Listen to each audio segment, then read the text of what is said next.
साथियों, इस क्लास में हम डिस्कस करेंगे कि क्या स्टेट्स के पास ये अथॉरिटी है कि वो माइनिंग एक्टिविटीज़ पे टैक्स इम्पोज कर सके। ठीक है, न्यूज़ क्या है?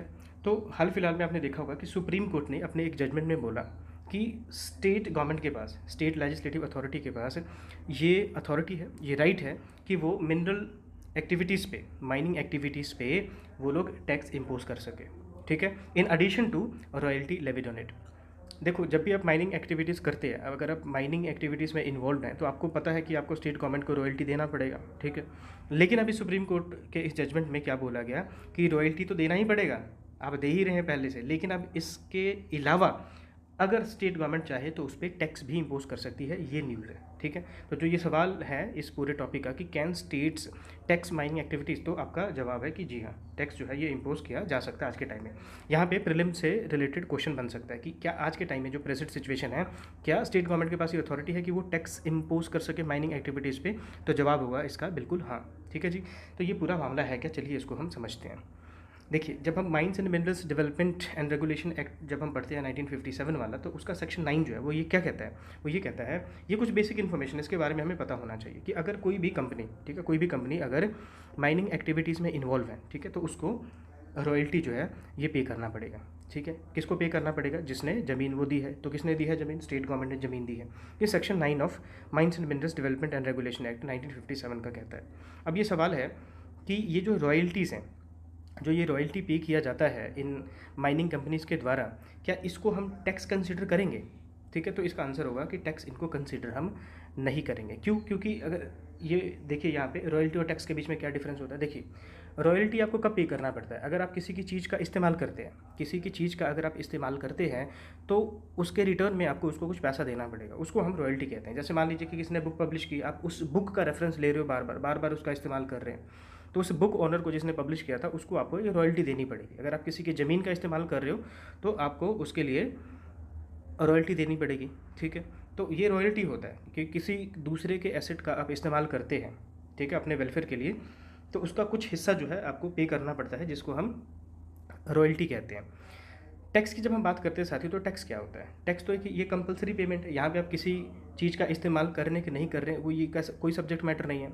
सवाल ये है कि अगर आप किसी खास गाइडलाइन को अगर आप फॉलो कर रहे हैं, एक खास लिमिट को अगर आप क्रॉस कर रहे हैं, ठीक है, तो वहाँ पे आपको टैक्स पे करना पड़ेगा। कहने का मतलब है टैक्स एक कंपलसरी पेमेंट है। ठीक है, यहाँ पे कोई दूसरी तीसरी कोई कंडीशन नहीं है। ठीक है, रॉयल्टी में कंडीशन है कि आप किसी के एसेट को इस्तेमाल कर रहे हैं। ठीक है, तो पहली बात जो हमने पिछली स्लाइड में देखा कि क्या रॉयल्टी को टैक्स कंसिडर कर सकते हैं, तो बिल्कुल ये टैक्स नहीं है। ठीक है, रॉयल्टी अलग चीज़ है, इसका सब्जेक्ट मैटर अलग होता है, टैक्स का सब्जेक्ट मैटर अलग होता है। एक सुप्रीम कोर्ट में मामला गया था, उस पर थोड़ा सा नज़र डालते हैं। तो ये एक इंडियन सीमेंट लिमिटेड करके कंपनी थी, तमिलनाडु बेस्ड, और वहाँ पे एक इनका केस जो है ये अराइज होता है। केस क्या था कि अब ये जो इंडिया सीमेंट लिमिटेड थी, ये लोग ऑलरेडी रॉयल्टी जो था ये स्टेट की गवर्नमेंट को पे कर रहे थे। वहाँ की गवर्नमेंट ने, तमिलनाडु ने क्या किया कि उन्होंने सेस भी इम्पोज कर दिया। तो बस इस कंपनी ने बोला कि भाई ये रॉयल्टी तो हम ऑलरेडी दे ही रहे हैं, तो ये वापस से ऊपर से इन्होंने सेस कैसे लगा दी, ये तो बिल्कुल गलत है। और ये मामला चले जाता है साथियों 1989 में सुप्रीम कोर्ट ने। और सुप्रीम कोर्ट ने फिर ये जो ICL है, इंडियन सीमेंट लिमिटेड कंपनी जो थी, इसके फेवर में जजमेंट दिया। और सुप्रीम कोर्ट ने क्या बोला कि स्टेट्स के पास सिर्फ और सिर्फ अथॉरिटी है रॉयल्टी कलेक्ट करने के लिए। ठीक है, ये टैक्स इम्पोज नहीं कर सकते हैं। ठीक है, टैक्स इम्पोज करने का जो अथॉरिटी है ये किसके पास है? ये राइट है सेंट्रल गवर्नमेंट के पास में। ये जजमेंट था 1989 का। ठीक है, तो अभी अगर हम करंट सिनेरियो की बात करें, तो इस लेक्चर की शुरुआत में हमने साथियों देखा ही कि आज के टाइम में अब ये स्टेट गवर्नमेंट के पास ये अथॉरिटी है कि वो टैक्स लगा सकते हैं। ठीक है, तो यही है सवाल कि can state tax mining activities, तो बिल्कुल ये लगा सकते हैं। कैसे लगा सकते हैं? तो हमारे पास एग्जाम्पल है एंट्री 50, अगर आप देखेंगे स्टेट लिस्ट का।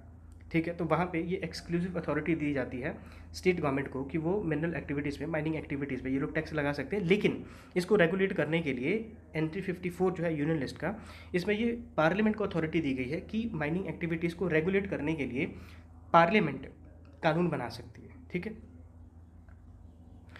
अब यहाँ पे ये लाइन आपने याद रखनी है, काफ़ी इंपॉर्टेंट है। यहाँ से प्रीलिम में क्वेश्चन बनाया जा सकता है कि जब हम बात करते हैं रॉयल्टी को, तो क्या रॉयल्टी को हम टैक्स अभी कंसिडर कर रहे हैं? तो बिल्कुल नहीं कर रहे हैं। रॉयल्टी जो है could not be classified as tax. ये आज के टाइम में एस्टैब्लिश फैक्ट है इंडियन कॉन्टेक्स्ट में, ये याद रखना आपने। अब देखो, तो सुप्रीम कोर्ट ने ये एंट्री 54 जो है इसके बारे में क्या बोला, तो वही जैसे लिखा हुआ है इस एंट्री 54 में कि सेंट्रल गवर्नमेंट के पास ये अथॉरिटी है कि माइनिंग एक्टिविटीज़ को रेगुलेट करने के लिए वो लोग कानून बना सकते हैं, लेकिन इनके पास ये अथॉरिटी नहीं है बिल्कुल भी कि वो माइनिंग एक्टिविटीज़ पे टैक्स इंपोज कर सके। ये अथॉरिटी किसके पास है? ये अथॉरिटी है गवर्नमेंट के पास, स्टेट गवर्नमेंट के पास में है, ठीक है। ये आपने इन्फॉर्मेशन याद रखनी है। लेकिन ये जो अथॉरिटी दिया गया है सेंट्रल गवर्नमेंट को वो रेगुलेट कर सकते हैं, तो ये रेगुलेट में ये पावर जरूर है सेंट्रल गवर्नमेंट के पास में कि वो लोग स्टेट गवर्नमेंट को कोई नया टैक्स माइनिंग एक्टिविटीज़ पे इम्पोज करने से रोक सकते हैं। ये जरूर है, ऐसा जरूर सुप्रीम कोर्ट ने कहा है।